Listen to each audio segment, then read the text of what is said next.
ঠিক মতো আমাকে টাকা পয়সা দিতেছে না, ঠিক মতো কিছু করতেছে না। আস্তে আস্তে জানি কেমন আমি এই শফিকের ভাইয়ের সাথে এই দ্বন্দ্বটা কোনোভাবেই পেজের সাথে সংশ্লিষ্ট না।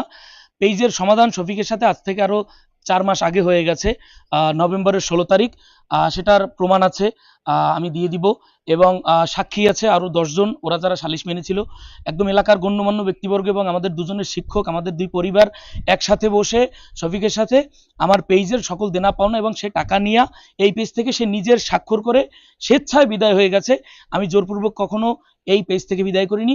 এবং যেটা বিভিন্ন মিডিয়া ছড়াইতেছে যে পেজের টাকা ভাগাভাগি করার জন্য, এটা সম্পূর্ণই তৃতীয় ব্যক্তি বা তৃতীয় পক্ষের হস্তক্ষেপের কারণে এই জিনিসগুলো ছড়াচ্ছে এবং আমার মানহানি করার জন্য, শফিকের সাথে আমার একটা বড় দ্বন্দ্ব সৃষ্টি করার জন্য এই নিউজগুলো ছড়াচ্ছে। এবং শফিক বিভিন্ন মিডিয়ায় যে সাক্ষাৎকারগুলো দিতেছে যে আমি তাকে পেজ থেকে বের করে দিয়েছি, এইটা সম্পূর্ণ ভিত্তিহীন। কারণ সে যে নিজে ইচ্ছায় আমার পেজ থেকে তার সকল পাওনা টাকা নিয়ে সকল দাবি পূরণ করে তারপর আমার পেজ থেকে এলাকার গণ্যমান্য ব্যক্তি এবং 2 ফ্যামিলির উপস্থিতিতে তার ফ্যামিলির স্বাক্ষর এবং তার স্বাক্ষর দিয়ে সে সম্পূর্ণভাবে বিদায় হয়ে গেছে।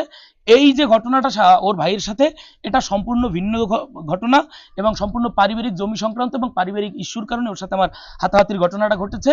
এবং হিসেবে আমার পিঠটা দেয়ালে ঠেকে যাওয়ার কারণে আমি এখানে এই কাজটা করতে আসলে বাধ্য হয়েছি। কাজটা করার পরে আমি এখন অনুতপ্ত এবং আমি সবার কাছে ক্ষমা প্রার্থী। দেখেন, আপনি যেটা বলতেছেন, অবশ্যই আমি শফিককে কখনো স্বাস্থ্য ভাই হিসেবে পরিচয় দিই নাই এবং ছোট থেকেও আমার সাথেই বড় হয়েছে। আর ওকে আমি তিল তিল করে বড় করছি। ওর সাথে আমার পেজের যে দ্বন্দ্বটা, এটা তো আগেই মিটমাট হয়ে গেছে। এখন যে পারিবারিক সমস্যাটাকে পেজের টাকা ভাগাভাগি নিয়ে বিভিন্ন জিনিস ছড়াইতেছে, এইটা আমি সম্পূর্ণ নিশ্চিত যে এটা কোনো তৃতীয় পক্ষ করতেছে। কারণ আপনি দেখবেন যে আমি আগেই বললাম যে এটা টাকা পয়সার মীমাংসা সব আগে 3 মাস আগেই হয়ে গেছে।